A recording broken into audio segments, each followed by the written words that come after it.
विशेषतः खरडून गेलेली जी जमीन आहे हा एक अत्यंत महत्त्वाचा विषय आहे। कारण शेवटी शेतकऱ्याला सॉइल आणावं लागणार आहे, माती आणावी लागणार आहे आणि त्याकरता मोठ्या प्रमाणात त्यांना त्याची मदत आपल्याला करावी लागणार आहे।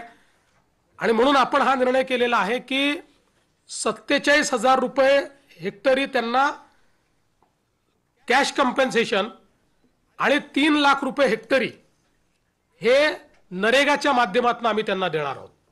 म्हणजे जवळपास 3.5 लाख रुपये हेक्टरी हे खरडून गेलेल्या जमिनीकरता शेतकऱ्यांना उपलब्ध करून देण्याचा निर्णय हा आपण या ठिकाणी घेतलेला आहे।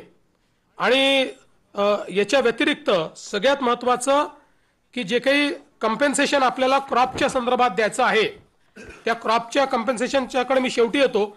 बधित विहिरी आहेत, आता ज्या विहिरींमध्ये गाळ गेला आहे, ज्या विहिरींचं नुकसान झालेलं आहे, याकरता NDRFचे कुठलेही नॉर्म्स नाहीत, तरी देखील राज्य सरकारने एक विशेष बाब म्हणून 30,000 रुपये प्रति विहीर ही मदत करण्याचा निर्णय घेतलेला आहे, ज्यातून काढणे आणि ती विहीर सुस्थितीत आणणे हे काम देखील आपण करणार आहोत।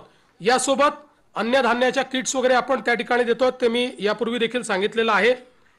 आपण 2 अजून निर्णय याच्यात घेतले आहेत की जे काही इन्फ्रास्ट्रक्चरचं नुकसान झालं आहे ग्रामीण भागामध्ये त्याकरता 10,000 कोटी रुपये इन्फ्रास्ट्रक्चरच्या नुकसानीकरता आपण उपलब्ध करून देणार आहोत। DPC मध्येही 5% अशा प्रकारे पूरग्रस्त भागातल्या कामाकरता आपण जवळपास 1,500 कोटी रुपये हे आपण उपलब्ध करून दिलेले आहेत।